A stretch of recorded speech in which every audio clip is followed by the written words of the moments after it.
সহজে পাসপোর্ট পাওয়া অনেকের জন্য বেশ কঠিন। পদে পদে দিতে হয় ঘুষ। ক্ষুব্ধ মানুষের কথা উঠে এসেছে দীপ্ত টেলিভিশনের আজকের জনতার কথায়। পাসপোর্ট সেবা পেতে দেশের ৮৪.৪% মানুষকে ঘুষ প্রদান করতে হয়, এমন এক তথ্য উঠে এসেছে ট্রান্সপারেন্সি ইন্টারন্যাশনাল বাংলাদেশ টিআইবির জরিপে। সরকারি এই সেবা পেতে দেশের সাধারণ নাগরিককে কী ধরনের সমস্যায় পড়তে হয়, আজকে জানবো তাদের কথাই। পাসপোর্ট উঠাইতে গিয়ে আগের একটা পাসপোর্ট ওটা সাথে আনতে হয়, তো ওটা আমি আনছিলাম না।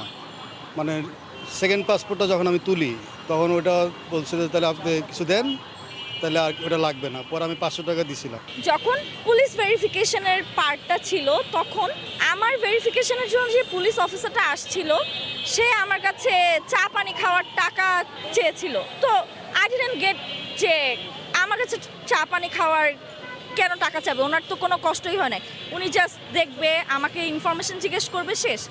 তখন বলে যে তার এই চাকরির জন্য তাকে এক্সট্রা টাকা দেওয়া হয় না, এই কারণে তার চা পানি খাওয়ার জন্য কিছু খরচ দিলে ভালো হয়। এক এক দিন এক এক রকম ভুল ধরে আমার।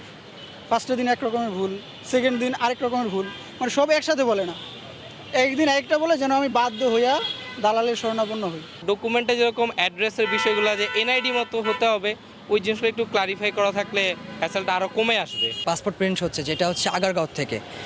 এই কাজটা যদি স্বয়ংসম্পূর্ণ যদি গাজীপুর থেকে আজকে করা হতো, তাহলে আমাদেরকে গাজীপুর থেকে এ পর্যন্ত আসতে হতো না। বিভিন্ন জায়গায় টাকা দিতে হচ্ছে। আমি জানি সরকারি অনুদানে ৫,০৫৬ টাকা, কিন্তু সেখানে আমাকে ১০ থেকে ১২,০০০ টাকা ক্রস করতে হয়, কিন্তু অনেক ঘোরাঘুরি করে অনেক কাগজপাতি হাবিজুবি লাগে।